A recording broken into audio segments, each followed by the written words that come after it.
Somerset kick-started their NatWest T20 Blast campaign with a high-scoring 21-run victory over Middlesex in Uxbridge, their first so far.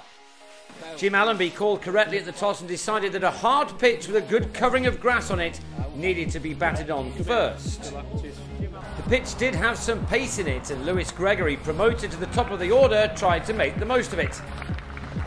Stephen Finn's introduction paid dividends immediately. Allenby missed timing to James Franklin at mid-on to fall for 3. Finn then got one through Peter Trigo 3 balls later. Somerset reduced to 25 for 2 after 3. Southey, though, had left Lady Luck in the dressing room. Another edge off his bowling, flying overslip to help Gregory into the 20s. At the other end, meanwhile, Adam Hose was very quickly into his stride, while Gregory played the shot of the match thus far by launching Roland Jones over long off for the game's first maximum. The visitors recovering well to make a score of 57 for 2. A hard pitch means the batsmen can get value for their shots, and James Franklin's first over cost his team 18 runs. Hose really warming up at this stage with some crunching shots. As with Finn, Nathan Souter struck first ball, bowling Gregory for 37 at 75 for 3, an important wicket for Middlesex. But the score kept bouncing along, Hose timing his shots well, and Hildreth planting Souter over the rope as the ton was reached in the 11th over.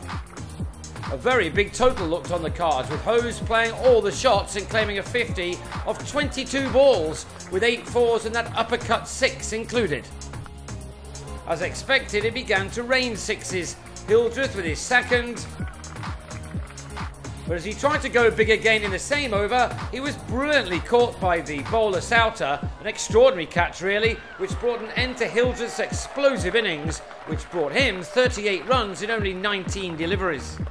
Still, Somerset were flying on 131 for 4 after a dozen overs of power.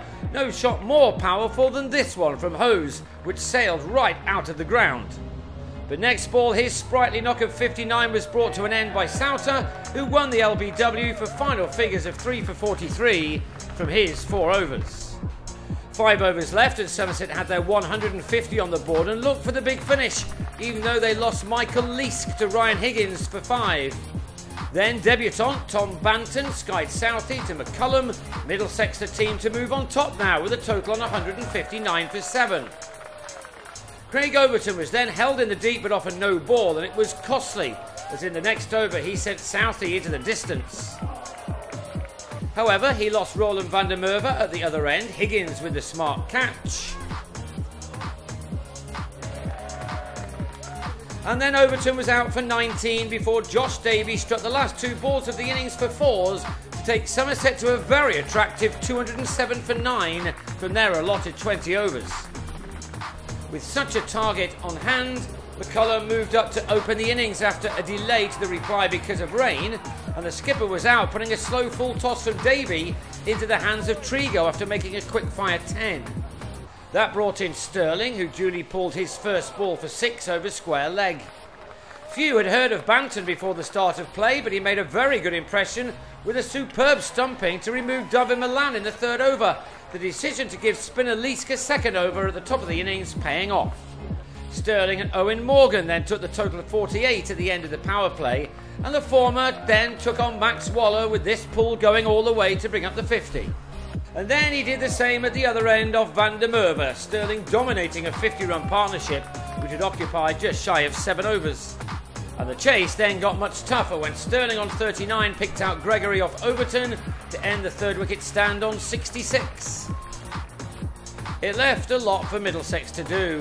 Franklin laid into Waller, who responded by having Morgan caught in the deep by Gregory for 33. The home team on 102 for 4 in the 13th, still requiring 108 more runs to win. Somerset's attack kept it tight, and Middlesex were left with a mountain to climb going into the last 5, although Franklin tried to ease the pressure a tad with his side's 6th maximum thus far. The 7th arrived just a couple of deliveries later, John Simpson this time clearing the rope, and he then did it again, Davies over costing 26 runs, leaving a target of 70 from the final 5. Middlesex, though, left it too late, and Franklin Parrish trying to go big again as he had to do. Least calmly taking the ball at long on after judging the catch well. 3 to go and 55 were wanted, and the 18th just had to go large as far as the Londoners were concerned. Instead, it cost only 4 and included the wicket of Simpson, who clothed Van der Merwe to Allenby. Higgins did a remarkable job last week to help his side to tie a game at Cheltenham, but in spite of his efforts in making 35 off 16 this time, 32 was still needed off the last over, and Middlesex in the end had to settle for a final score of 186 for 7, as Roland Jones was out to the last ball of the match, Overton completing the game with figures of 3 for 24.